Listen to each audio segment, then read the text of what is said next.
Mga kapatid, tayo muli nagbabalik sa ating gawain o sa ating kapahayagan mula sa Magandang Balita Biblia o sa Holy Bible. Ngayon, ating pag-aralan at ating pag-usapan ang isang talinghaga na ikinuwento ng Panginoong Jesucristo nung panahon na siya ay nagkatawan tao. Mababasa natin dito sa Lucas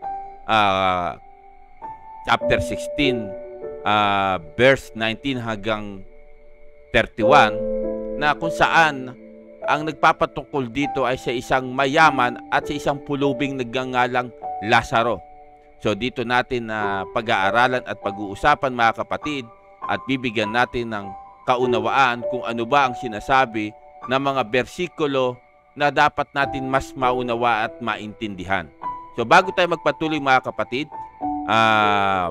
bagong taon, January 1, nawa tayo ay pagpapala ng espiritual na pagkain sa taong ito, at sa darating na taong pa ay magpatuloy lamang tayo na tumanggap ng pagpapalang pagkaing espiritual, mga kapatid. So bago tayo magpatuloy, mga kapatid, tayo magbigay ng maiksing panalangin sa Ama, sa Anak at sa Banal na Espiritu Santo, sa nawa't sa nawa. Amang Diyos, ako po'y dumadalangin sa oras ito sapagkat kayo po ang aming Amang siyang pinakadakilat, makapangyarihan at itinataas sa oras na ito. Sa pamagitan ng Panginoon Jesucristo, o Ama kong Diyos, kami po'y lumalapit sa iyong harapan sapagkat sa iyo ang kapuriang kadakilahan. Ikaw ang aming Ama sa nagbibigay biyaya sa bawat isa. Nagpapasalamat po kami, Amang Diyos, sa lahat ng pagpapala na tinatanggap namin mula sa iyong makapangyarihang kamay at sa pamagitan ng Panginoong Jesucristo. At nawa kaligtasan sa bawat isa, Amang Diyos, nasan man naroroon ang isang kaluluwa, mula yung papawid, pandagat o panlupa man. Idinadalain ko rin po, Amang Diyos, ng kagalingan sa bawat may karamdaman. Nawa sa oras ito, Amang Diyos, naway kapagkat patawarin niyo po kami mga tao habang kami nabubuhay sa daigdig na ito. Ang lahat ito'y aking hiningit dinadalangin sa inyo, Ama, sa pangalan ng Panginoon Jesucristo at gabay ng Banal na Espiritu Santo. Nawa, gabayan nawa ninyo yung lingkod sa aking pag-aaral patungkol dito sa isang mayaman at isang pulubing Lazaro, na kung saan itinalanghaga ng iyong bugtong na anak na walang iba kundi ang Panginoon Jesucristo. Maraming salamat po, Ama, Anak at Banal na Espiritu Santo, sa nawa't sa nawa, sa nawa't sa nawa. So mga kapatid, ating pagpatuloy, ating pag-aralan, at babasahin ko yung verse by verse na diretso na, para himay-himay na lang natin, mga kapatid. So, Lucas 16, 19 hanggang 31, hanggang 31. Basahin po natin, mga kapatid. May isang mayamang nagdaramit ng mamahalin at saganang-sagana sa pagkain araw-araw. At may isa namang pulubing nagngangalang Lazaro, tatad ng sugat, nakalupasay sa may pintuan ng mayaman upang mamulot kahit mumong nauhulog sa hapag ng mayaman. At dooy nilalapitan siya ng aso at dinidilaan ang kanyang mga sugat. Namatay ang pulubi at dinala ng mga anghel sa piling ni Abraham. Namatay rin ang mayaman at inilibing. Sa gitna ng kanyang pagdurusa sa Hades, tumingala ang mayaman at kanyang natanaw sa malayo si Abraham, kapiling si Lazaro. At sumigaw siya, "Amang Abraham, mahapag po kayo sa akin. Utusan ninyo si Lazaro na isawsaw sa tubig ang dulo ng kanyang daliri at palamigin ang aking dila sapagkat naghihirap ako sa apoy na ito." Ngunit sinabi sa kanya ni Abraham, "Anak, alalahanin mong nagpasasa ka sa buhay sa ibabaw ng lupa, at si Lazaro'y nagtiis ng kahirapan. Ngunit ngayon, inaaliw siya rito, samantalang ikaw namay nagdurusa." Higit sa lahat, iniligay sa pagitan natin ang isang malaking bangin upang ang mga narini ay hindi makapariyan at ang mga nariyan ay hindi makaparini.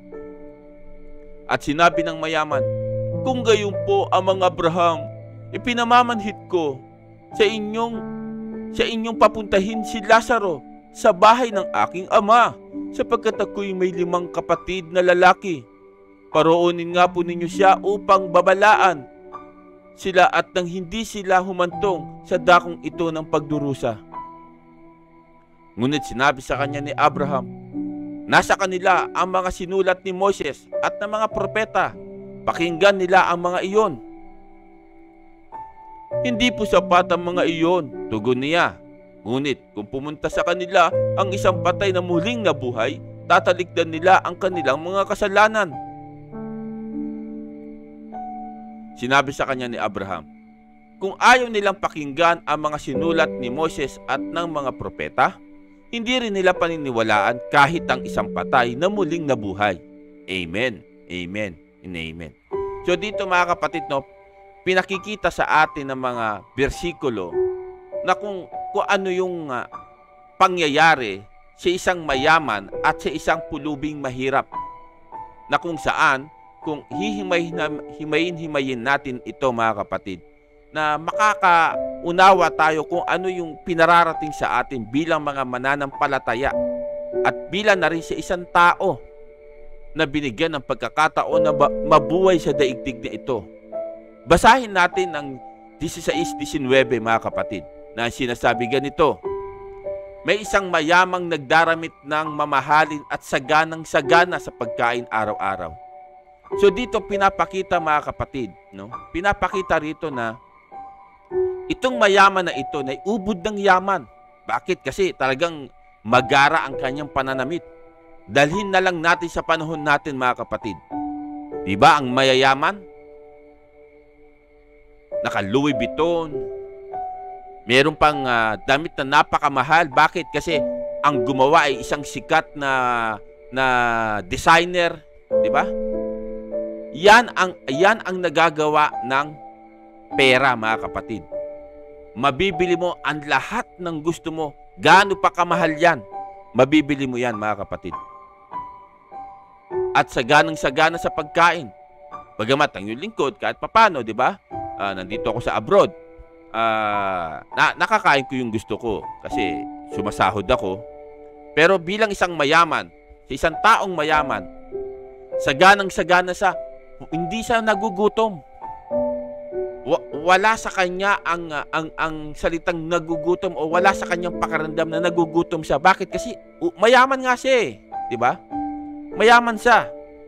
So dito pinapakita lang mga kapatid na lahat ng gusto mo bilang isang mayaman, lahat ng gusto mo makukuha mo. Kasi isa kang mayaman. Napakayaman mo. So, tuloy natin mga kapatid. Tuloy natin ang Lucas 16:20 hanggang 21 bersikulo. So dito bigyan natin ng paano natin mabibigyan to ng pagpapaliwanag mga kapatid. At may isa namang pulubing nagngangalang Lazaro, tatad ng sugat, nakalupasay sa may pintuan ng mayaman upang mamulot kahit mumong nauhulog mula sa hapag ng mayaman. At doon nilalapitan siya ng aso at dinidilaan ang kanyang mga sugat. So dito pinapakita mga kapatid, no? Itong pulubing ito nagngangalang Lazaro. 'Di ba? Tatad ng sugat. Ano ba yung sinasabi kapag sinabing tatad ng sugat? Ito ba kung iisipin natin literal, no? Na talagang nagnanaknak, na ginagalis.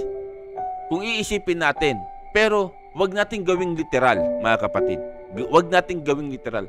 Gawin natin sa pamumuhay ni Lazaro bilang isang pulubi. Bilang isang mahirap, ako'y pinanganak na mahirap.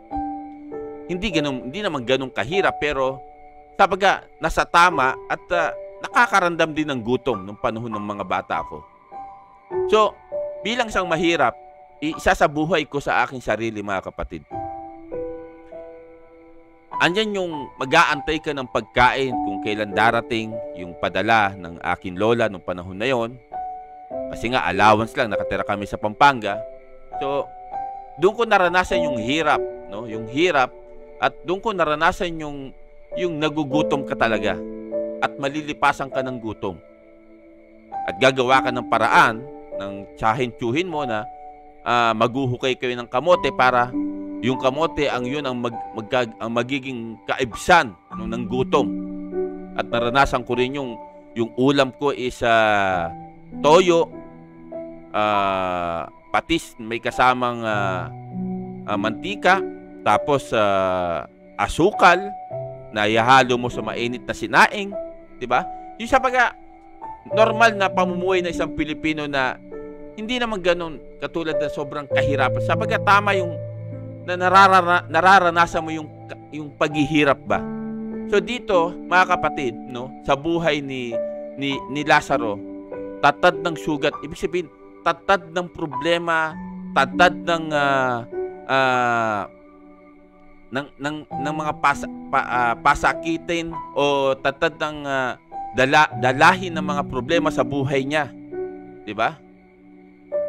At nakalupasay, sabi nga rito, tatad ng sugat na nakalupasay sa may pintuan ng mayaman. Sabaga, nangihingi ng limos sa isang mayaman.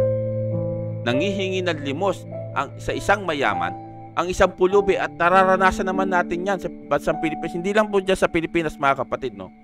Kahit dito sa Kingdom Saudi Arabia, maraming mahihirap, maraming nagmamalimos dito sa bansang kinaroroonan ko. Pero eto, mga kapatid, ay tumatalima sa isang pamumuhay ng isang mahirap. At doon, sabi nga rito, no? At doon ay nilalapitan siya ng aso at dinidilaan ng kanyang mga sugat. Sabi nga rito, ultimo kahit yung aso naawa sa kanya. Bakit? Kasi dinidilaan. Pero wag nating gawing literal, 'di ba? Wag nating gawing literal ito, mga kapatid. Meaning, ultimo ang kanyang kapwa mahihirap, no? Dito pinapakita lang, ultimo yung kapwa niya mahihirap, naaawa rin sa kanya. Sa kabila ng mahirap din yung naaawa sa kanya. Ganyan din naman tayo, mga Pilipino, di ba? Kapwa natin mahirap, naaawa rin tayo. Kahit na wala ka na, dahil sa naaawa ka, binibigyan mo ng tulong. Yan ang pinapakita rito sa talatang ito, mga kapatid. Di ba? So tuloy, mga kapatid. Tuloy natin, mga kapatid. Namatay ang pulubi at dinala ng mga anghel sa piling ni Abraham. Namatay rin ang mayaman at inilibing. So dito pinapakita, mga kapatid, no? Pinapakita rito ng bersikulo na ito, no? Na pag namatay ang isang pulubi, pag namatay ang isang mahirap, no? At meron kang pagkakakilala sa Diyos, meron kang paggalang at pagmamahal sa Diyos, sa kabila ng ang buhay mo ay isang mahirap, sa kadadalin sa piling ni Abraham sa paraiso. Nakakasigurado pa tayo, mga kapatid? Nakakasigurado ka? Lahat tayo nakakasigurado.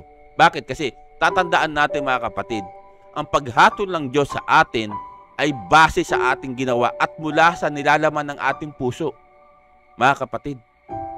Dito pinapakita lang, mga kapatid, doon pa lang yung pulubing si Lazaro, hindi binanggit doon na sa kabila nung pagiging mahirap niya, gumawa siya ng hindi ka nais-nais sa paningin ng Diyos.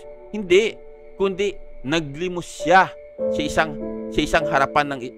isang pintuan ng harapan ng isang mayaman. Pero hindi, kasi sa panahon natin, sabi ko nga, sa panahon natin, ang isang mahirap, lagi ang katwiran, kaya niya nagawa. Kasi mahirap ako, wala akong makain, kaya nagawa ko. Yung ba ay isang way na ba yung para gawin mo ang isang bagay dahil lang sa kahirapan? Hindi ba pwedeng magsumikap? Hindi ba pwedeng magtiis ka sa kahirapan mo at sapat ang iyong kinakain sa araw-araw? Bagamat dito yung pulubing Lazaro nanlilimos sa hapag ng mayaman. Naglilimos siya sa pintuan ng mayaman. 'Di ba? Hindi binanggit dito na gumawa yung pulubi na nagnakaw siya dahil lang nagugutom. Hindi. Sabaga, ipinapakita lang rito, mga kapatid, hindi dahil sa pagiging mahirap natin, gagawa na tayo ng krimen na labag sa paningin ng Diyos. Hindi ganon. Bagkus, magtiis tayo. Magtiis o magtiyaga tayo. Bakit? Kasi nung panahon ng pinahirapan ang Panginoon Kristo, mga kapatid, doon sa krus ng Kalbaryo, di ba nagtiis siya? Di ba nagtiis ang Panginoon Kristo sa lahat ng hirap na naranasan niya? Sa kabila ng pagtitiis niya, ano ang natanggap niya pagkatapos niyang ilibing at lumipas ang 3 araw? Di ba muli siyang nabuhay? Di ba ibinigay sa kanya ng Amang makapangyarihang Diyos ang lahat ng pamamahala na nasa langit at nasa lupa? Ganon din naman tayong mga taong mahihirap, mga kapatid. Ako bilang isang OFW, mga kapatid, mahirap mahiwalay sa pamilya. Mahirap na lumalaki ang mga anak mo na hindi mo nakikita, na hindi mo nakakasama. Mahirap ganun. Pero kailangan ko magtiis. Bakit? Kasi kailangan ko magtiis para maibigay ko ang kanilang pangangailangan. Ganun kasimple, mga kapatid. Hindi mo pwedeng gawing susi, no, ang isang pagiging mahirap para gumawa ka ng isang bagay na hindi karapat-dapat. So balik tayo sa ating talakayan, mga kapatid, no? Inilibing, namatay ang pulubi at inilibing, namatay ang pulubi at dinala sa piling ni Abraham. Namatay rin ng mayaman at inilibing. So doon makikita mo pagkakaiba, mga kapatid. Pansinin mo, mga kapatid. Pansinin natin yung bersikulo. Balikan natin, mga kapatid. Balikan natin ang bersikulo. Namatay ang pulubi at dinala ng mga anghel sa piling ni Abraham. Namatay rin ang mayaman at inilibing. So dito, ipapasok natin ang spiritual na pagkaunawa, mga kapatid. Ipapasok natin dito yung spiritual na pagkakaunawa. Bakit? Kasi pansinin natin yung talata, mga kapatid. Namatay ang pulubi at dinala ng mga anghel sa piling ni Abraham. Meaning, mga kapatid, inilibing ang kanyang katawan lupa, kinuha yung kanyang kaluluwa ng mga anghel at dinala sa piling ni Abraham. So, pansinin natin, pagdating sa mayaman, namatay rin ang mayaman at inilibing. Pansinin nyo, namatay ang mayaman at inilibing. Meaning, mga kapatid, namatay ang kanyang katawan lupa at ang kanyang kaluluwa ay inilibing sa Hades, which is ikinulong. Ikinulong sa Hades, mga kapatid. Dito makikita nyo, mga kapatid. Makikita mo yung pagkakaiba, mga kapatid. Makikita mo yung pagkakaiba. Namatay ang pulubi at dinala ng mga anghel sa piling ni Abraham. Pwede nating gawin, namatay ang pulubi at ang kanyang espiritu o ang kanyang kaluluwa kinuha ng mga anghel at dinala sa piling ni Abraham. At namatay rin ang mayaman at kinuha ang kanyang kaluluwa, inilibing sa Hades, mga kapatid. Yan yung pinapakita diyan, mga kapatid. Yan yung ibig sabihin diyan na pwede mo sa ipasok sa spiritual. Pero kung gagawin nating literal, mapapansin mo bakit si Lazaro, bakit yung pulubi hindi inilibing, basta na lang inakyat? Ibig sabihin, pagkamatay niya, pati yung katawan lupa niya dinala sa langit? Hindi, mga kapatid. Yung kaluluwa ni Lazaro, yung pulubing namatay, yung kanyang kaluluwa ay kinuha ng anghel, dinala sa langit. Yung katawan lupa, inilibing. Parehas silang namatay Ibig sabihin, parehas namatay ang kanilang katawan lupa, pero yung kaluluwa ng mayaman, inilibing doon sa Hades. Ikinulong. Yung kaluluwa ni Lazaro, dinala sa piling ni Abraham, ni Amang Abraham. So doon, makikita natin, mga kapatid, ang ibig sabihin ng bersikulo. So, pumunta na tayo ng 23. Ito sinasabi, mga kapatid, sa gitna ng kanyang pagdurusa sa Hades. Makita nyo, sa gitna ng kanyang pagdurusa sa Hades, meaning, ikinulong siya sa Hades. Okay? So, tumingala ang mayaman at kanyang natanaw sa malayo si Abraham, kapiling si Lazaro. Meaning, mga kapatid, nakita nung mayaman si Amang Abraham nandoon sa paraiso. So, pagitan, mga kapatid, papansinin nyo, papansinin nyo, nakita, mula sa Hades, nakita si Abraham at si Lazaro, kapiling si Lazaro. Pansinin nyo, pag gagawin natin tong spiritual na pagpapaliwanag dito sa versikulo na ito, mga kapatid. Spiritual. So doon makikita mo, mga kapatid, na yung kaluluwa ng mayaman ay nasa Hades. At yung kaluluwa ni Lazaro nandoon sa piling ni Amang Abraham. At sa paniniwala ng mga Hudyo, mga kapatid, pag namatay ka ng isang matuwid at may pananampalataya at may pagkakilala sa Diyos, ang kaluluwa mo ay diretso sa langit. At tandaan naman natin, mga kapatid, si Amang Abraham ay namatay sa katandaan. So meaning, inilibing ang kanyang katawan lupa, pero ang kanyang kaluluwa ay pumunta sa paraiso. Kaya nga sabi rito, no, sa gitna ng kanyang pagdurusa sa Hades, tumingila ang mayaman sa kanyang natanaw sa malayo si Abraham, kapiling si Lazaro. Isipin nyo, mga kapatid. Dito ang pinagkakaiba, mga kapatid. No? Ito, pansinin nyo, dito ang pinagkakaiba nila. Si Lazaro, may kinikilalang Diyos. Pansinin nyo, may kinikilalang Diyos na makapangyarihan sa lahat. Yung mayaman, bagamat kasama niya, kilala niya si Lazaro di ba? Nakilala niya si Lazaro, ibig sabihin, namatay sila, sabihin natin, namatay sila parehas, nakilala niya si Lazaro, na itong si Lazaro nandoon sa harapan ng aking pintuan, na naglilimos. Kilala niya si Lazaro, di ba? So ngayon, doon pinapakita lang, mga kapatid, ipinakikita lang na kung ano yung pagkakaiba nila nung isang mahirap na pulubi at isang pinakamayaman sa daigdig.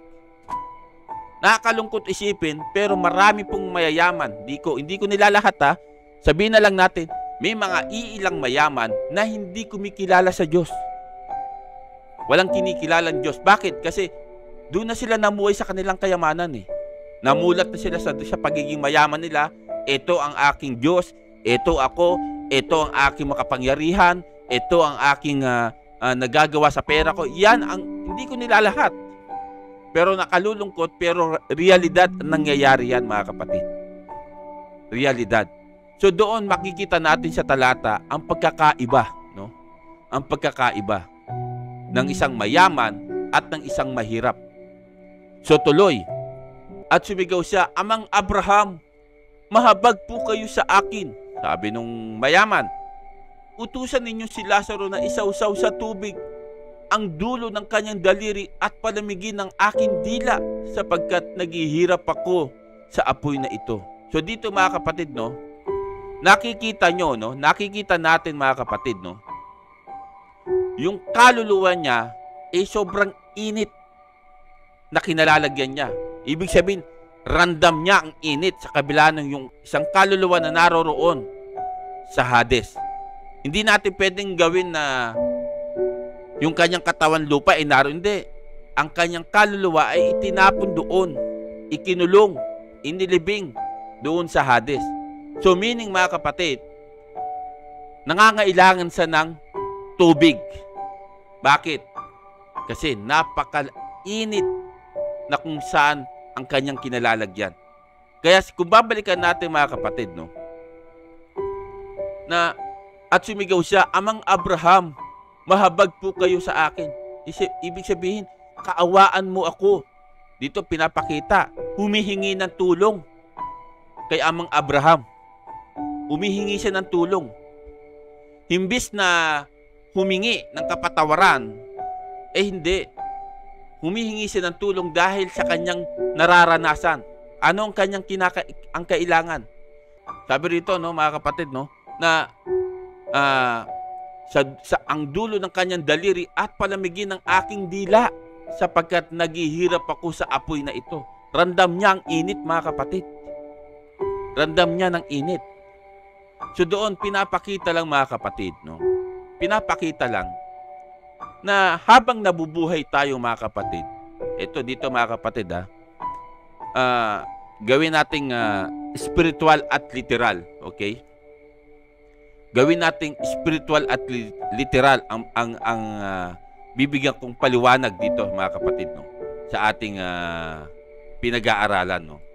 Dito sa pangangailangan natin na spiritual at literal na pagkain, yung ating katawang lupa ay nangangailangan ng literal na tubig. Tandaan natin, mga kapatid, yung ating katawang lupa ay nangangailangan ng literal na tubig, pagkain na matigas. Kaya nga tayo nagluluto, nagsasaing, di ba? Kumakain tayo ng tinapay.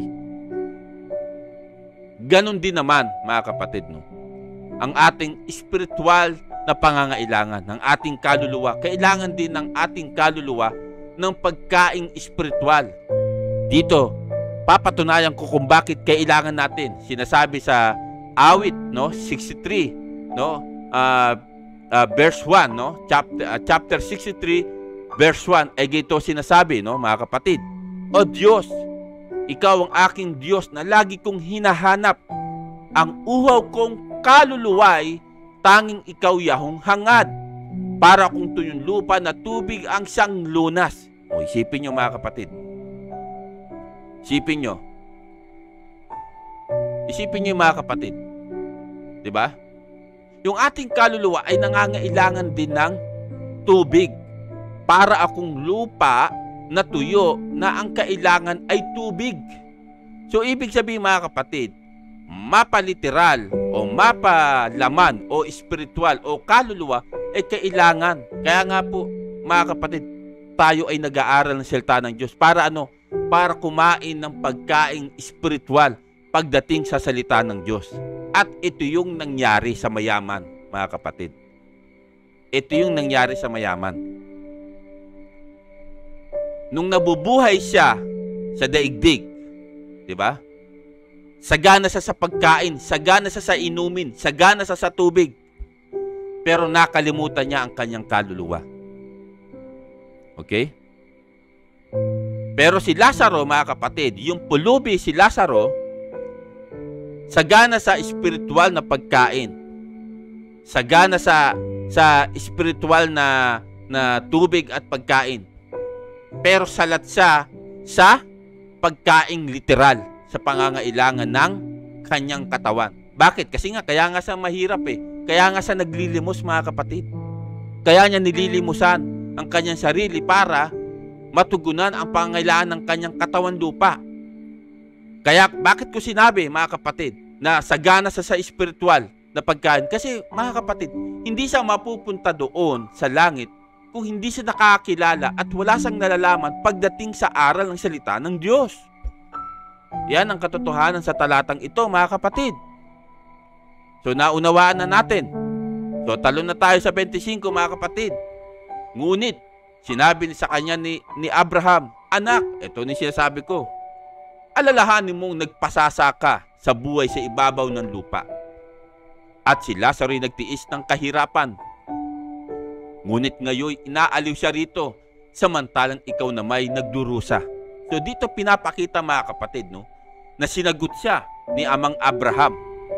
Sa talatang iyon, mga kapatid, sinagot siya ni Abraham, ni Amang Abraham, na sinabi sa kanya, no, sabi sa kanya, no, balikan natin, mga kapatid. Ngunit sinabi sa kanya ni Abraham, anak, alalahanin mong nagpasasa ka sa buhay sa ibabaw ng lupa. Ibig sabihin, lahat na gawa mo, lahat na nakain mo, lahat na bili mo, lahat ang gusto mo nakukuha mo. Pero si Lazaro ano? At si Lazaro ay nagtiis ng kahirapan. Meaning, nagtiis si Lazaro kung ano lang yung ang kanyang natatanggap bilang sa pangangailangan ng katawan lupa. Nagets nyo, mga kapatid? Nakuha nyo ba yung pinupunto rito ni Amang Abraham? Diba? Sabaga, gito kasimple, mga kapatid, no?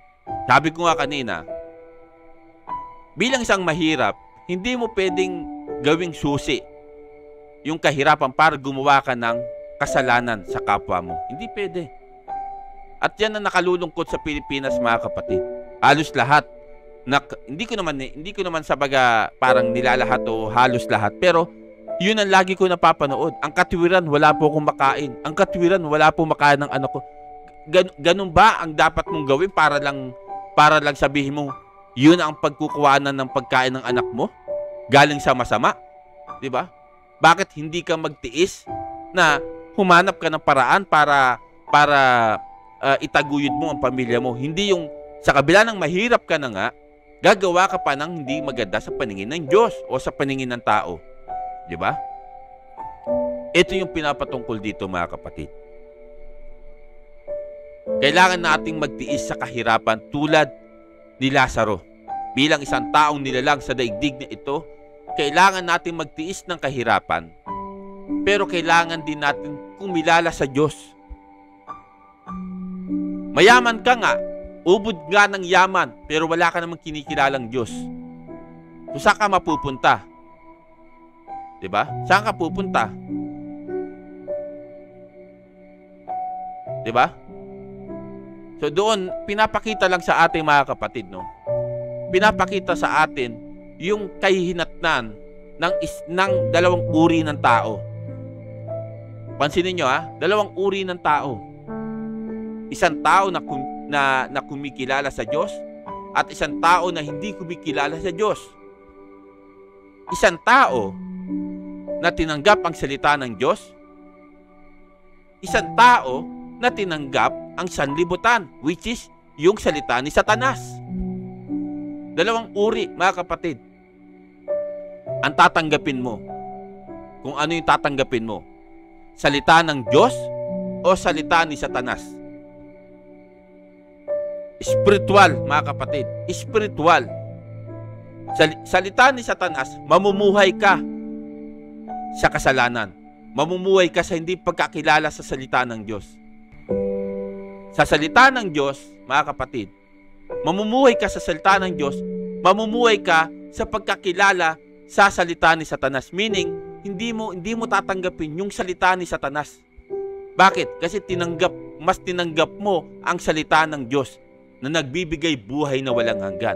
Ang salita ni Satanas ay nagbibigay ng buhay kapahamakan doon sa impyerno. Ano nangyari sa mayaman? Diba? Ando sa Hades at naghihirap. So tuloy, mga kapatid, sabi nga rito, samantalang ikaw ay nagdurusa. Saan? Doon sa Hades. Diba? So tuloy, 26, mga kapatid. Tuloy natin, 26. Higit sa lahat, sabi nga rito, higit sa lahat, iniligay sa pagitan natin ng isang malaking bangin upang ang mga marini ay hindi makaparian at ang mga nariyan ay hindi makaparini. So dito, mga kapatid, pinapakita lang sa ating mga tao, itong talatang ito, mga kapatid, pinapakita lang sa atin ng talatang ito na merong pagitan, napakalaking pagitan na bangin o isang pagitan na hindi ka pwedeng pumunta doon sa kabila at hindi ka pwedeng pumunta doon sa kabila.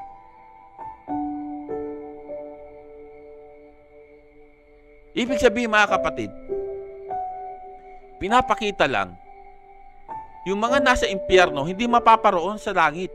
At yung mga nasa langit hindi mapaparoon sa impyerno. Kasi nga may pagitan na sinasabi. Isang malaking bangin. Isipin mo yung bangin na yun, mga kapatid. 'Di ba? Isipin mo yung bangin na yun.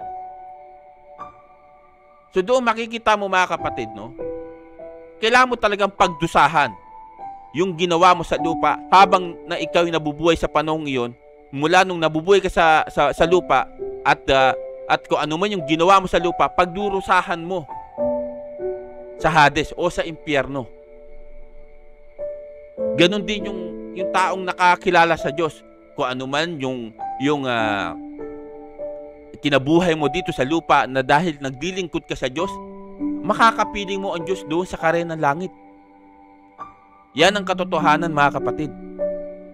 So tuloy natin sa 27 at 28 versikulo. Sinasabing ganito, at sinabi ng mayaman, kung gayon po amang Abraham, ipinamamanhik ko sa inyong papuntahin si Lazaro sa bahay ng aking ama, sapagkat ako'y may 5 kapatid na lalaki. Paroonin nga ninyo siya upang balaan sila at nang hindi sila humantong sa dakong itong pagdurusa.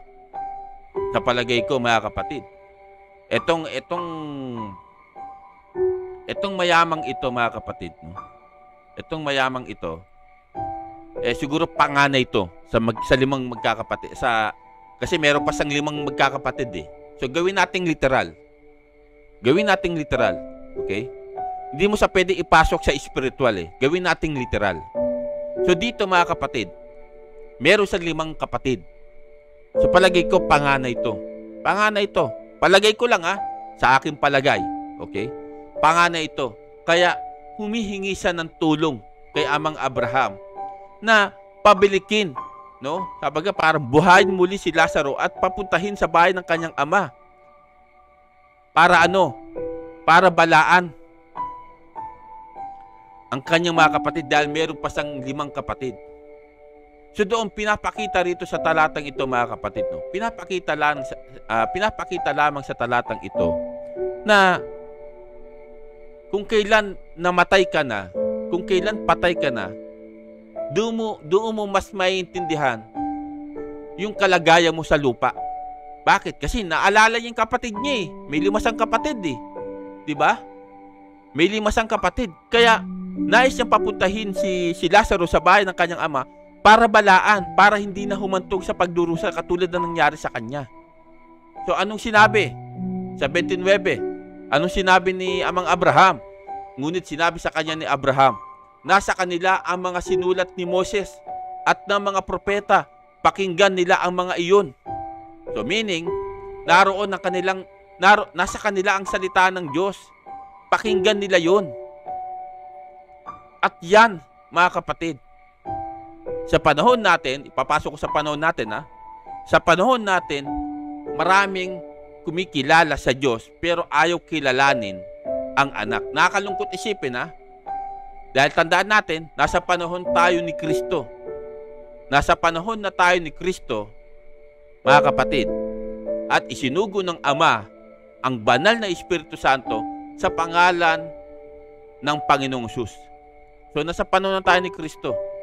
Dito sa talatang ito, mga kapatid, no? Ngunit sinabi sa kanya, sabi rito, no? Balikan natin, mga kapatid, 29.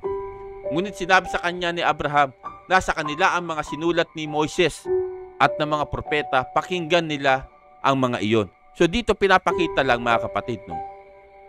Nagpapatungkol sa lumang tipan. Yung isinulat ni Moses at ng mga propeta, ito'y nagpapatungkol.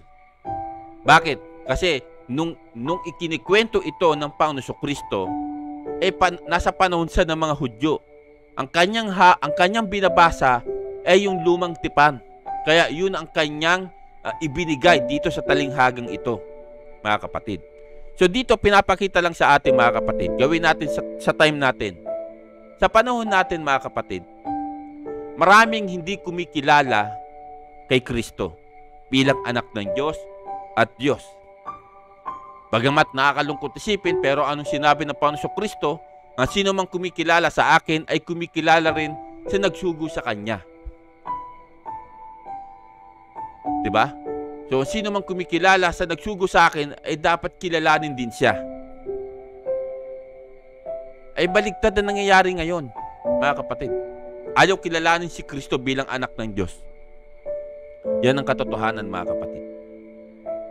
Yan ang katotohanan. So dito pinapakita lang, mga kapatid, habang nabubuhay tayo, aralin natin, tanggapin natin ang salita ng Diyos. Habang may pagkakataon, naririto tayo sa daigdig na ito.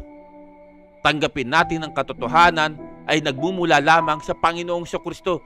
Gagawin ko sa time natin, mga kapatid, kasi nasa panahon tayo ni Kristo. Habang naririto tayo sa daigdig na ito, tanggapin mo si Kristo bilang isang tagapagligtas. Tanggapin mo si Kristo sa iyong buhay. Bakit? Kasi siya lamang ang daan, ang katotohanan at ang buhay.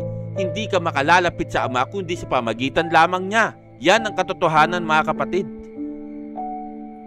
Yan ang katotohanan, mga kapatid. Kaya kailangan natin tanggapin ang salita ng Diyos sa pamagitan ng Panginoong Hesukristo, mga kapatid. Yan ang katotohanan. So tuloy, basahin natin ng 30. Ito sinasabi, Hindi po sapat ang mga iyon. Tugon niya. Isipin nyo hindi sapat ang salita ng Diyos, tugon niya. Ngunit kung pumunta sa kanila ang isang patay na muling nabuhay, tatalikdan nila ang kanilang mga kasalanan. Isipin mo, nangatwiran pa yung mayaman, Nangatwiran pa yung mayaman, mga kapatid. Diba? Hindi, sabi niya, hindi sapat yung mga sulat. Kailangan meron kang ebidensya. Ano ang sinasabi ng Panginoon Kristo? Ako ba nakita ko si Kristo in personal? Bakit ako naniniwala?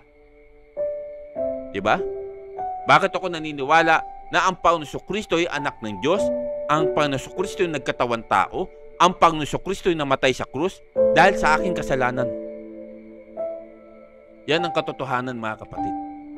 Kailangan nating paniwalaan kahit hindi man natin nakita in personal. Kailangan mong maniwala. Bakit sinasabi ng Panginoon Kristo na mas mapalad ang naniniwala kahit hindi niya nakita? Bakit? Kasi sa panahon niya, maraming nakakita sa kanya, maraming nakahawak sa kanya, pero hindi naniwala sa kanya. Kaya ang sinabi dito sa talatang ito, balikan natin, mga kapatid, kaya hindi po sapat ang mga iyon.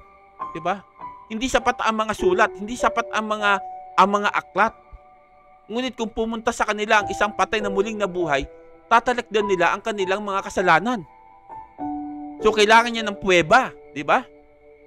Kailangan niya ng puweda. Anong puweba? Excuse me po. Kailangan niya ng puweba na nagpapatunay. Anong sinagot ni Amang Abraham? Basahin natin ang 31, mga kapatid. Sinabi sa kanya ni Abraham, kung ayaw nilang pakinggan ang mga sinulat ni Moises at ng mga propeta, hindi rin nila paniniwalaan kahit ang isang patay na muling nabuhay. Amen. Glory to God. Diba? Sa panahon natin, gawin natin sa panahon natin. Sa panahon natin, mga kapatid, bakit maraming tao, ibang reliyon na hindi naniniwala kay Kristo bilang isang anak ng Diyos, bilang Diyos? Kasi kailangan nila ng puweba. Ang lagi nilang katwiran, kailangan mabasa ko mismo si Kristo ang nagsalita na sa'y Diyos, sa'y anak ng Diyos.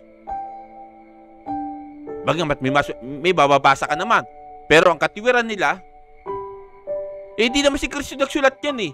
Si Moses, si John, o si Mark, si Lucas, o si Mateo ang author niyan.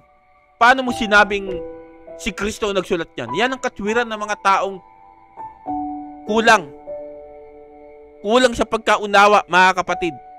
Nakakalungkot isipin, pero yan ang katotohanan. Ayaw nilang tanggapin na si Kristo ay anak ng Diyos.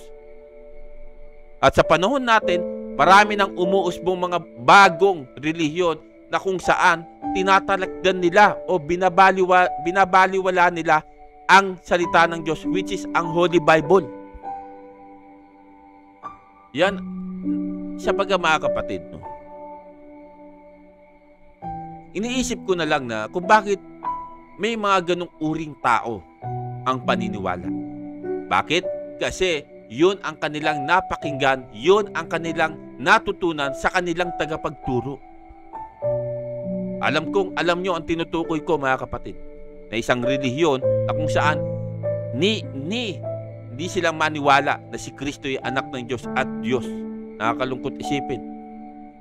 Napakalinaw, mga kapatid. Napakalinaw sinasabi rito sa sa 1:14:1. Anong sinasabi ng Panginoon Kristo? Huwag kayong mabalisa.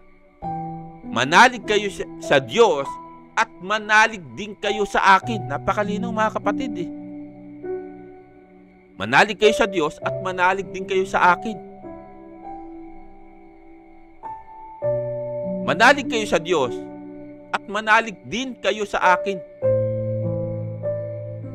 Yan ang hindi matanggap ng ibang mga tao, mga kapatid. Paano nga naman nila paniniwalaan ang Panginoon Kristo kung di na mga nila nakausap ng personal? Ano yun? Special para lang mas mapaniwala sila na talagang bababa muna uli sa Alam naman natin muling babalik ang Panginoong Kristo, pero may nakatakdang panahon. Yan ang katotohanan, mga kapatid. Lahat ay tinakda ng Ama sa lahat ng pangyayari sa daigdig. Yan ang katotohanan, mga kapatid. Bagamat sinasabi ng Panginoong Kristo, walang ibang nakakaalam, ni ako, ni anak ng tao, ni ang mga anghel, kundi ang Ama lamang ang pagbabalik ng kanyang anak. Yan ang katotohanan, mga kapatid.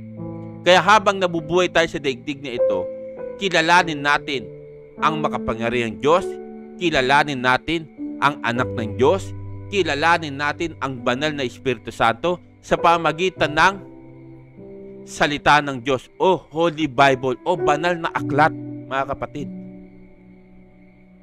Nawa, mas naunawa at naintindihan nyo yung ating pag-aaral patungkol sa mayaman at sa isang pulubing nagngangalang Lazaro. So dito natin tatapusin, mga kapatid, at dito sa ating pagtatapos at bibigyan ko ng kabuuan ng pag-aaral natin, na dito pinapakita lang, mga kapatid, no, na hindi nasusukat ang yaman sa mundong ito para makuha mo lahat ang gusto mo kung ikaw naman ay mamamatay.